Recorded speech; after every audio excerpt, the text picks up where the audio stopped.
नमस्कार मित्रों, आज हम आपको सुनाने जा रहे हैं गौभक्त राजा दिलीप की अद्भुत और प्रेरणादायक कथा।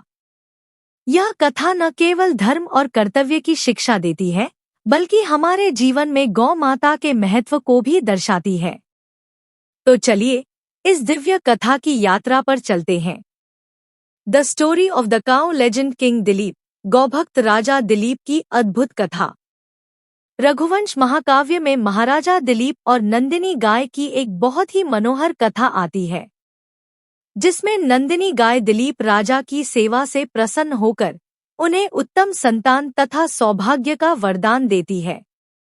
यह कथा गाय माता की महिमा को प्रत्यक्ष रूप से प्रकट करती है। महाराजा दिलीप को वृद्धा अवस्था आने पर भी कोई संतान प्राप्त नहीं हुई थी। संतान न होने की चिंता में वे बहुत दुखी और चिंतित रहते थे। एक समय उन्होंने अपनी महारानी के साथ विचार विमर्श किया और अपने गुरु वशिष्ठ जी से इस संदर्भ में प्रश्न पूछने की सोची।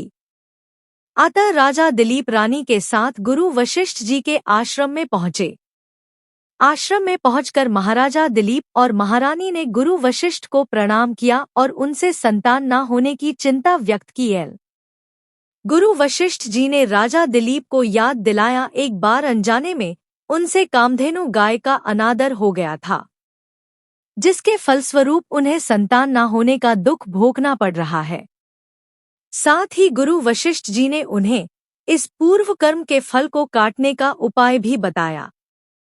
उन्होंने बताया कि कामधेनु गाय की पुत्री नंदिनी गाय की सेवा करने से वे अपने कर्म का पश्चाताप कर सकते हैं।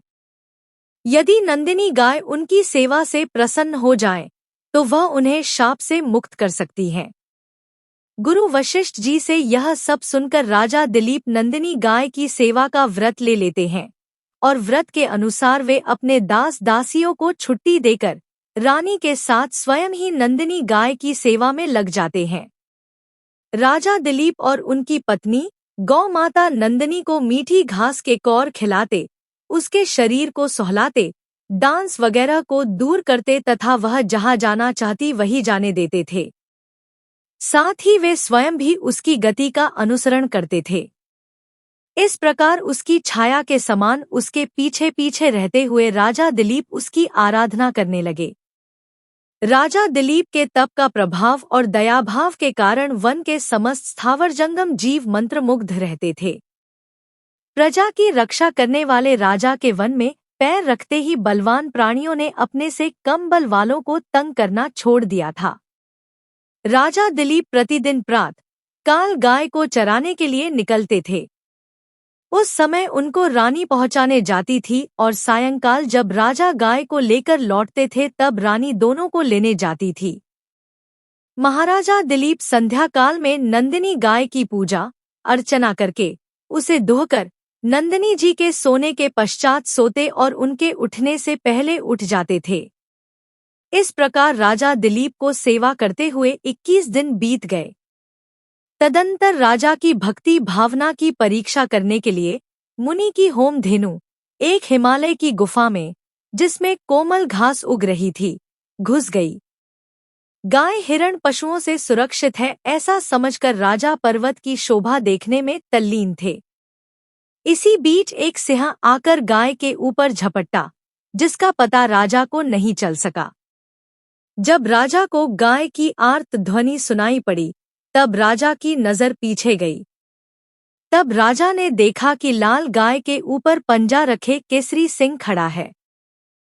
राजा लज्जित हो गए और तरकस में से बाण निकालकर ज्यों ही सिंह पर छोड़ने लगे, तभी तभी उन्हें ऐसा जान पड़ा कि उनका दाहिना हाथ जहां का था रह गया है, मानो मंत्रौषधि के द्वारा उनका सारा बाहुबल नष्ट कर दिया है।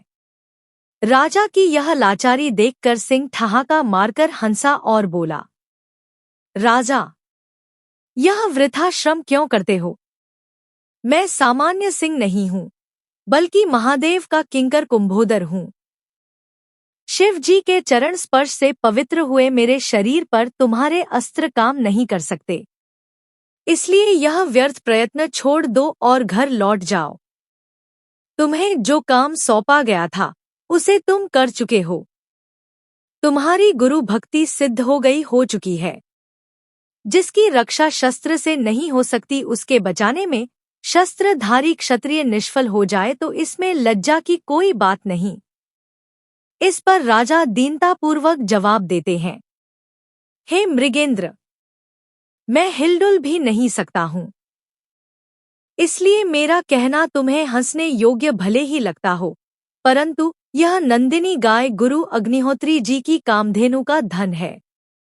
अपनी आंखों के सामने मैं इन्हें नष्ट होते हुए नहीं देख सकता, इसलिए तुम मुझ पर कृपा करके मेरा शरीर ले लो और अपनी भूख मिटाओ। कृपया करके महर्षि की इस गाय को छोड़ दो। सांझ होने पर इसका छोटा बछड़ा इसकी राह देखेगा। सिंह राजा को अनेकों प्रकार से समझाता है ताकि राजा अपने निश्चय को बदल दे। सिंह कहता है, यदि तुम भूत दया के वशीभूत हो गए हो तो अपना शरीर प्रदान करके तुम इस एक ही गाय की रक्षा कर सकोगे, लेकिन यदि जीते रहोगे तो हे प्रजानाथ, तुम अपनी प्रजा को पिता के समान सदा संकटों से उबार सकोगे। और यदि तुम्हें अपने गुरु के क्रोध का डर लगता हो तो उनको तुम घड़े जैसे थन वाली करोड़ों गायों को देकर शांत कर सकते हो। इस तरह सिंह द्वारा बहुत प्रकार समझाने पर भी राजा पर कोई प्रभाव न पड़ा। वरन राजा दिलीप सिंह से कहते हैं कि जिस प्रकार तुम देवदारू वृक्ष की रक्षा शिवजी जी की आज्ञा से करते हो, उसी प्रकार मैं अपने गुरु की आज्ञा से इस गाय की रक्षा करता हूँ। इस प्रकार सेवा कार्य करने वाले तुम मेरी सेवा की भावना को क्यों नहीं समझते हो? यदि तुम्हें मुझ पर दया आती हो तो मेरे इस नश्वर शरीर पर क्यों करते हो? मेरा जो अमर यश रूपी शरीर है, उसके ऊपर दया करो और इस नश्वर शरीर को तुम खा जाओ। इस नश्वर पिंड पर मेरे जैसे मनुष्य को कोई आस्था नहीं होती। राजा की यह बात सुनकर शेर मन ही मन प्रसन्न होता है और राजा की बात को मान लेता है। इस प्रकार राजा सिंह की भूख मिटाने के लिए उसके चरणों पर अपने शरीर को मांस के पिंड के समान अर्पण करते देते हैं।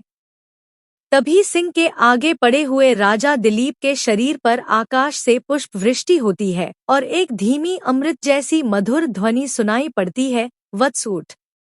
राजा दिलीप उठते हैं और सामने देखते हैं कि अपनी जननी के समान वह गोमाता दूध की धार छोड़ती हुई खड़ी है और सिंह अदृश्य हो गया है। माता नंदिनी उनसे कहती है, यह सिंह तो मेरी ही माया थी। इस माया के द्वारा मैंने तेरी परीक्षा ली।